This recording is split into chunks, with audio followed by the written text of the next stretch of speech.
हमारी संस्कृति, हमारे संस्कार सदा रहें हमारे साथ। सब्सक्राइब करें तिलक। राक्षस जाति में ऐसा कौन सा वीर है जो श्री राम प्रभु का भक्त है और लंका में रहने का साहस रखता है? क्या राक्षस जाति को श्री राम प्रभु की भक्ति का अधिकार नहीं है?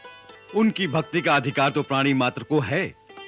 प्रभु अपने भक्तों में ऊंच नीच जाति पाति का भेद नहीं रखते। उनके निकट तो देव, दानव, मानव, यहां तक कि पशु पक्षियों में भी कोई भेद नहीं है। उनकी भक्ति सबके लिए सुलभ है। खोजत खोजत सिय को कपि पहुँचे उस धाम। शंख चक्र तुलसी जहाँ निश्चय उस घर राम। राम राम राम। हे राम, जय श्री राम।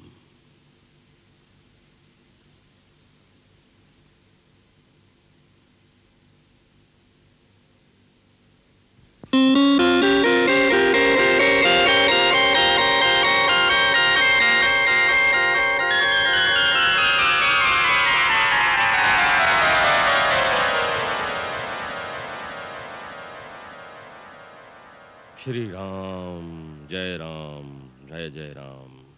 श्री राम, जय राम, जय जय राम। श्री राम, जय राम, जय जय राम।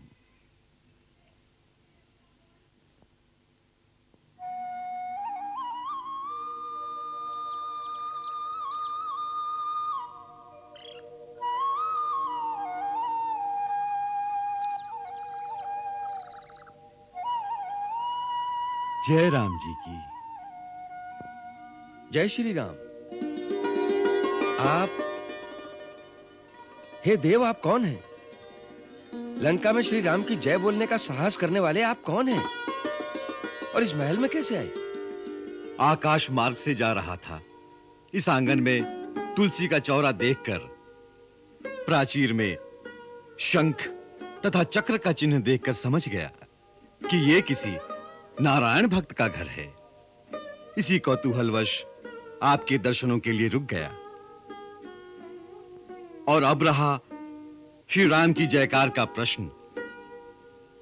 सो भगवान, यही प्रश्न मैं आपसे पूछना चाहता हूं। मैं तो बाहर से आया हूं, कुछ भी कह सकता हूं, परंतु आप तो लंका के निवासी होकर भी श्री राम की जय बोलने का साहस कर सकते हैं। ऐसे साहसी वीर आप कौन हैं? क्या आप राक्षस कुल के नहीं हैं? मैं राक्षस कुल का ही हूं, परंतु श्री राम का भक्त हूं। क्या राक्षस जाति को श्री राम प्रभु की भक्ति का अधिकार नहीं है? उनकी भक्ति का अधिकार तो प्राणी मात्र को है। प्रभु अपने भक्तों में ऊंच नीच जाति पाति का भेद नहीं रखते। उनके निकट तो देव, दानव, मानव, यहां तक कि पशु पक्षियों में भी कोई भेद नहीं है। उनकी भक्ति सबके लिए सुलभ है।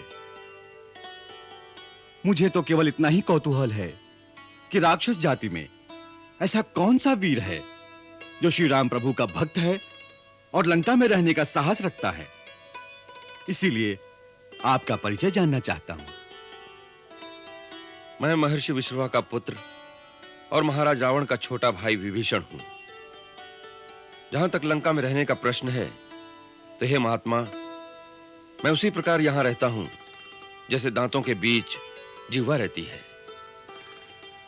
किंतु इस दुखदाई अवस्था में भी एक ही आशा है कि एक दिन मुझे श्री राम के दर्शन होंगे और वो मेरा उद्धार करेंगे। बड़े विस्मय की बात है, आपने अभी तक प्रभु श्री राम को देखा नहीं और उनकी भक्ति कर रहे हैं। ये कैसा रहस्य है? ब्राह्मण देवता, हम तीनों भाइयों ने एक साथ कठोर तपस्या करके ब्रह्मा जी को प्रसन्न किया था।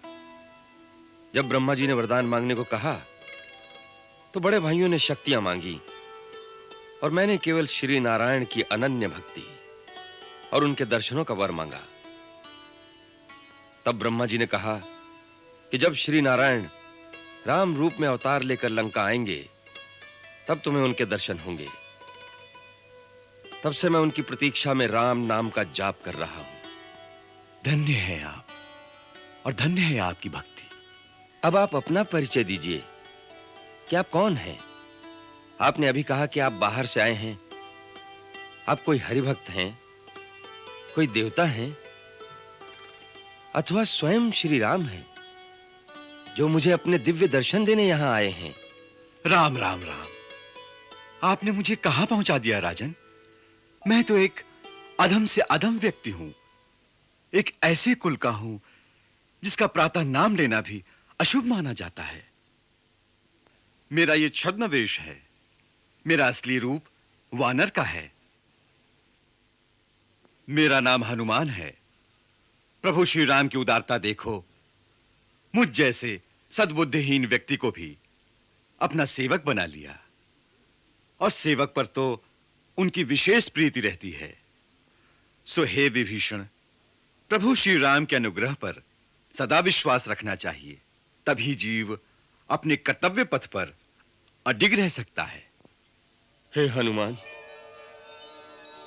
आपके इस गूढ़ उपदेश से मेरी भक्ति स्थिर और चित्त शांत हो गया है।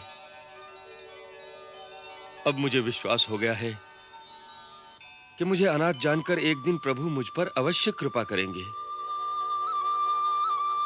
इस उपकार के लिए मैं आपको शत शत प्रणाम करता हूं। उठिए राजन।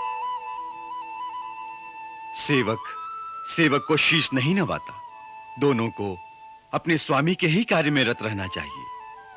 अब मेरे आने का प्रयोजन सुनिए। रावण सीता माता को छल से हर लाया है। श्री राम प्रभु की आज्ञा से मैं उनकी खोज में आया हूं। रावण के महलों में चारों ओर ढूंढ चुका हूं, परंतु माता का कहीं पता नहीं चला। यदि आपको उनका कुछ पता हो तो मुझे बताने की कृपा करें। कपिश्रेष्ठ, यह आपने कैसे जान लिया कि माता सीता रावण के राजमहल में आराम से सो रही होंगी? वो देवी तो अशोक वाटिका में अपने पतिव्रत धर्म की रक्षा करती हुई एक वृक्ष के नीचे एक तपस्विनी की भांति रहती है। चारों ओर से भयानक राक्षसियां उन्हें घेरे रहती हैं। अशोक वाटिका के बाहर बड़े-बड़े महाभट राक्षस पहरा देते रहते हैं। इसलिए अंदर जाने से पहले आपको उनसे युद्ध करना पड़ेगा। उसके लिए बहुत शक्ति की आवश्यकता होगी, और आप तो अकेले हैं। मैं अकेला भी उनके लिए बहुत हूं, परंतु मेरे विचार में यह उचित नहीं होगा। मैं माता से मिलने से पहले किसी प्रकार का कोई लड़ाई झगड़ा करना नहीं चाहता। नहीं तो यह पता लगने पर कि राम का कोई दूत सीता माता से मिलने आया है, वो लोग उन्हें कहीं और छुपा देंगे। फिर कुछ नहीं, मैं अपना रूप अति लघु कर लूंगा और रात के अंधेरे में चुपचाप माता के आसपास पहुंच जाऊंगा।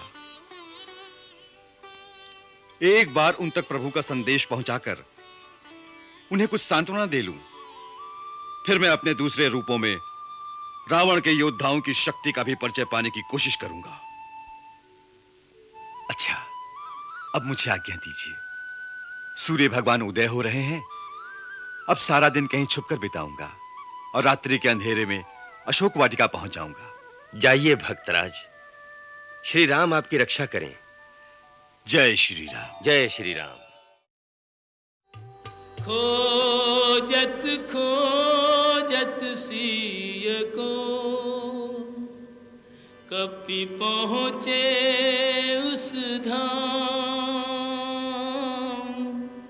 शंख चक्र तुलसी जहाँ निश्चय उस घर राम। राम राम राम।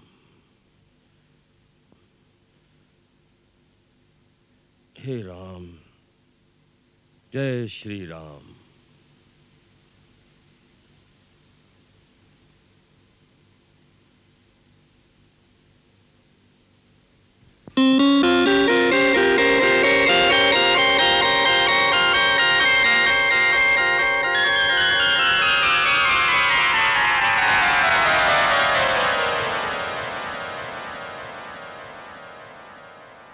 श्री राम, जय राम, जय जय राम।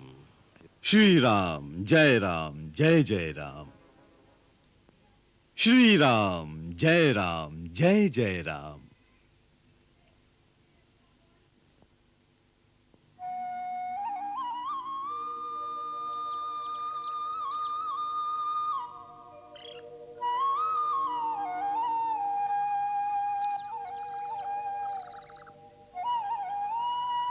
जय राम जी की।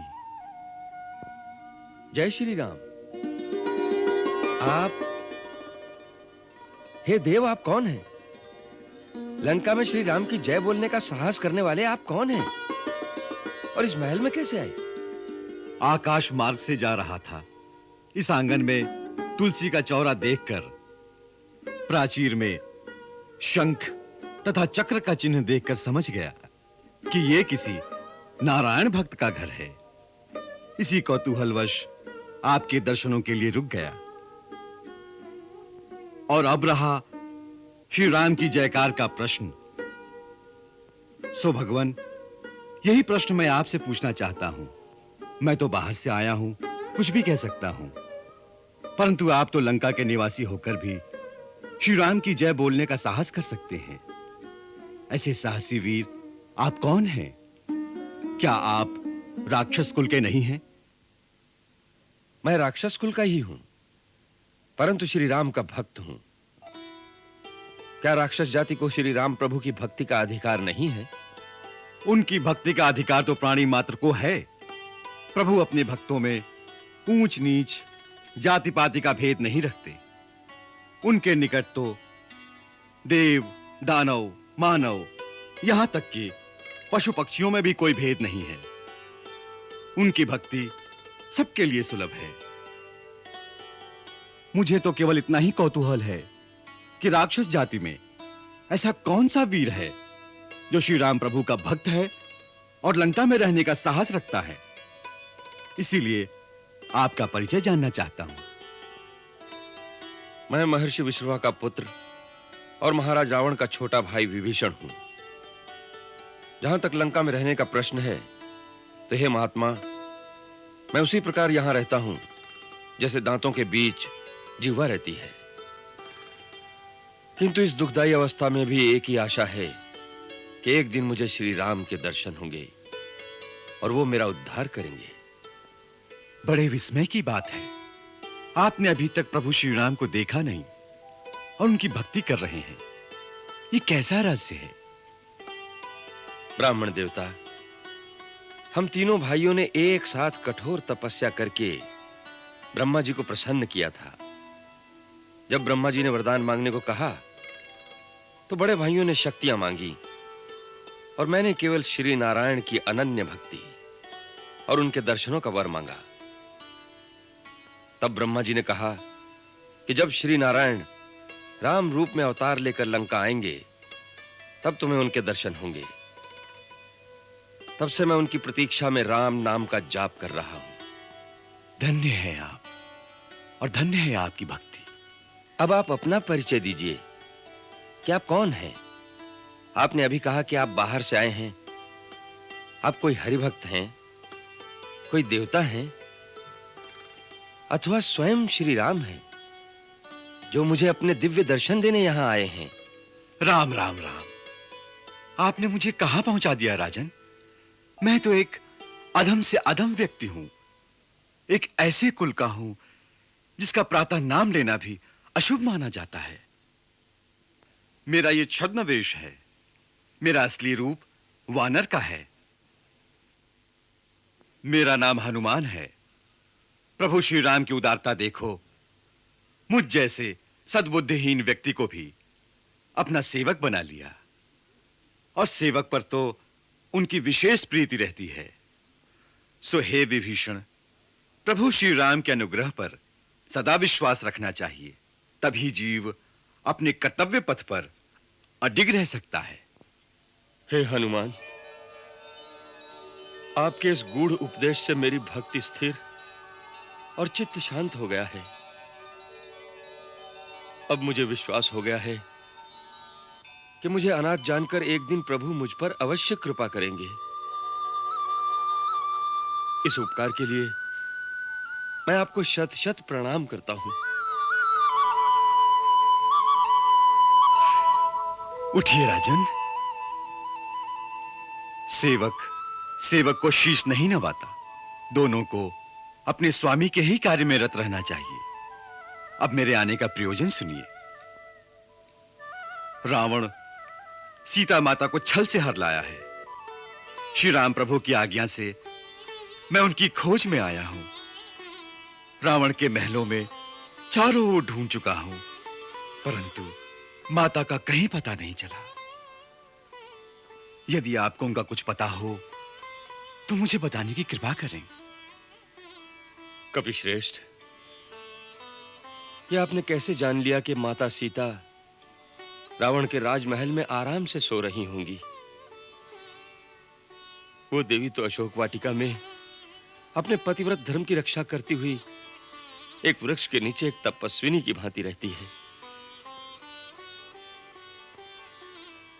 चारों ओर से भयानक राक्षसियां उन्हें घेरे रहती हैं। अशोक वाटिका के बाहर बड़े-बड़े महाभट राक्षस पहरा देते रहते हैं। इसलिए अंदर जाने से पहले आपको उनसे युद्ध करना पड़ेगा। उसके लिए बहुत शक्ति की आवश्यकता होगी, और आप तो अकेले हैं। मैं अकेला भी उनके लिए बहुत हूं, परंतु मेरे विचार में यह उचित नहीं होगा। मैं माता से मिलने से पहले किसी प्रकार का कोई लड़ाई झगड़ा करना नहीं चाहता। नहीं तो यह पता लगने पर कि राम का कोई दूत सीता माता से मिलने आया है, वो लोग उन्हें कहीं और छुपा देंगे। फिर कुछ नहीं, मैं अपना रूप अति लघु कर लूंगा और रात के अंधेरे में चुपचाप माता के आसपास पहुंच जाऊंगा। एक बार उन तक प्रभु का संदेश पहुंचाकर उन्हें कुछ सांत्वना दे लूं, फिर मैं अपने दूसरे रूपों में रावण के योद्धाओं की शक्ति का भी परिचय पाने की कोशिश करूंगा। अच्छा, अब मुझे आज्ञा दीजिए। सूर्य भगवान उदय हो रहे हैं। अब सारा दिन कहीं छुपकर बिताऊंगा और रात्रि के अंधेरे में अशोक वाटिका पहुंच जाऊंगा। जाइए भक्तराज, श्री राम आपकी रक्षा करें। जय श्री राम। जय श्री राम।